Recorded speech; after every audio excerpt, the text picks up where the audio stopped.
It's an ordinary day, until it isn't. The lights flicker, your phone loses signal, and a strange silence settles over the city. Sirens wail in the distance, but no one knows what's coming next. In that single moment, your entire world changes. Welcome to Tipping Point Files. In a world where the next crisis could strike without warning, understanding these first critical moments isn't just smart, it's essential. Because the decisions you make in just a few minutes can shape your survival for years to come. Today we're unpacking the science and strategy behind the first 10 minutes of a collapse. We'll explore what really happens, why it matters, and how you can prepare. Because readiness is everything. In a global crisis, your fate is decided before you even realize what's happening.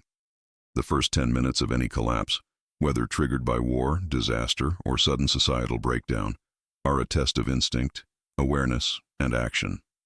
While most people freeze, a few make choices that will define their survival for days, weeks, or even years. In those initial moments, the line between stability and chaos is razor thin. What you do, or fail to do, can mean the difference between order and disaster. When disaster strikes, the human brain is hardwired to seek normalcy, even as the world unravels. In those first critical minutes, shock and denial often override logic. Most people instinctively cling to routine, checking their phones for a signal, waiting for official updates, or simply hoping the problem will resolve itself. This hesitation isn't a sign of weakness. It's a deeply rooted survival mechanism designed to protect us from overwhelming fear. But in a true collapse scenario, your brain's first reaction could be your biggest threat. Instinct tells you to pause, to process, to wait for clarity. Action, however, is what separates survivors from victims. The longer you remain frozen in this state of normalcy bias, the more opportunities slip away. Essential resources vanish from shelves, safe exits become blocked, and chaos spreads like a wildfire.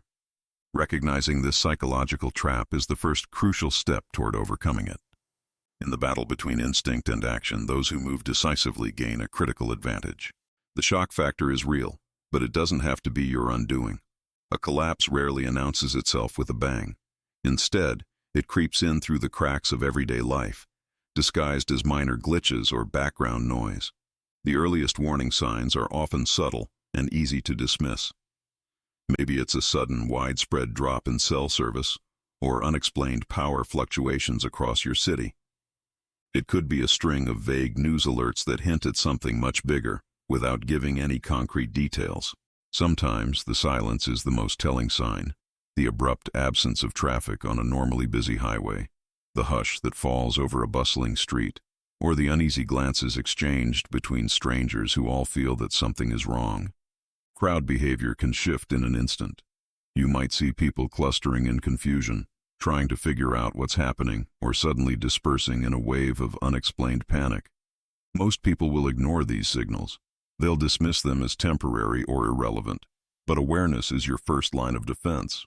Those who notice the patterns, who sense the tension in the air or the growing urgency in official broadcasts, are far better prepared to act before the situation spirals out of control. Ignorance, on the other hand, leaves you vulnerable, caught completely off guard when the true scope of the crisis finally becomes clear. In these first 10 minutes, what you see, and more importantly, what you choose not to ignore, can change everything. In the initial chaos of a collapse, every second counts. The first 10 minutes are a crucible where instinct and decision-making collide, sorting people into three main groups. First, you have the decisive few. These are the people who act immediately. They are already scanning their environment, gathering their loved ones, and moving toward a position of safety or toward key resources. Their actions are often guided by prior training, real-world experience, or just a natural sense of urgency. They don't wait for permission to survive. Next, you have the hesitant majority. This group is caught somewhere between disbelief and the hope that things will return to normal any second. They wait for more information, for someone else to take the lead, or for a clear sign that it's finally safe to move. This hesitation can be deadly, as the window of opportunity to escape danger or secure essentials vanishes in mere moments. Finally, there are those who freeze entirely. They become paralyzed by fear or simply overwhelmed by the sheer scale of the crisis unfolding around them. In these first minutes, inaction can be just as dangerous as any external threat. The difference between decisiveness and paralysis is often the difference between survival and tragedy. Recognizing your own tendencies and preparing to act against your instincts can make all the difference when the world turns upside down. Survival isn't about luck, it's about preparation meeting opportunity. In the first 10 minutes of a collapse, those who have planned ahead stand apart from the crowd. Preparation isn't just about stockpiling food and water. It's about cultivating a mindset that anticipates disruption and adapts to it quickly. Survivors are often people who have rehearsed various scenarios in their minds. They know exactly where their emergency kit is, and they've already discussed action plans with their family or trusted friends.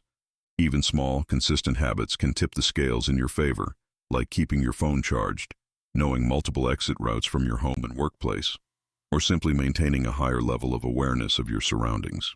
When panic sweeps through a crowd, the prepared individual moves with purpose, not confusion. They don't waste precious seconds fumbling for a flashlight or debating what to do next. Instead, they execute simple, practice steps. Secure a source of water, gather essential items, check on loved ones, and assess the safest course of action. Preparedness transforms fear into focused energy, while panic breeds critical mistakes and deep regret. In those first 10 minutes, your readiness is your single greatest asset. The difference between chaos and control often comes down to what you did long before the crisis ever began. History is filled with examples of people who made the right or wrong call in the first 10 minutes of a crisis. In 2011, when a massive earthquake struck Japan, some residents of coastal towns immediately fled to higher ground, remembering tsunami drills and historical warnings. Others hesitated, waiting for official instructions or underestimating the imminent danger. The difference was measured in lives saved and lives lost.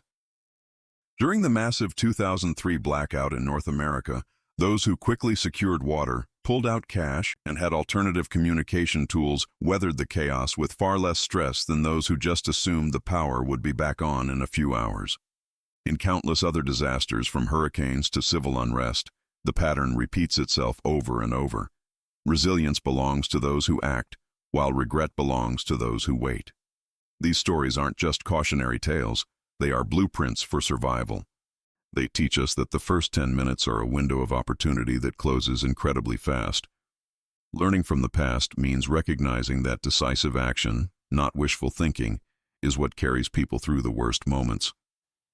The edge between regret and resilience is razor thin when a crisis strikes.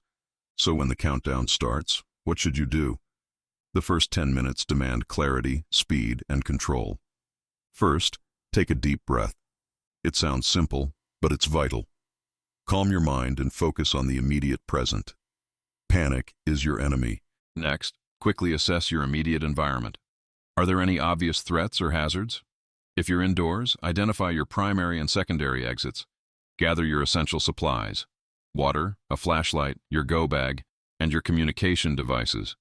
If you're with others, communicate clearly and assign simple, direct tasks.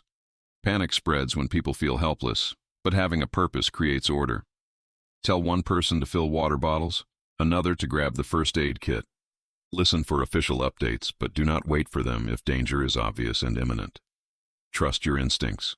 If your gut tells you to move, move. Secure your home or decide if you need to move to a safer location. Avoid large crowds and potential bottlenecks, like bridges or tunnels, as they can quickly become flashpoints for chaos and danger. Finally, check on your immediate neighbors, especially if they are elderly or vulnerable. A strong community can be a powerful force multiplier in any crisis.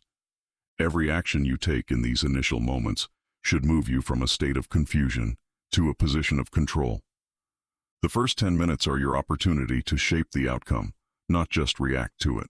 Preparation and a clear mind are your best allies when the world turns upside down. Be ready. Thanks for watching.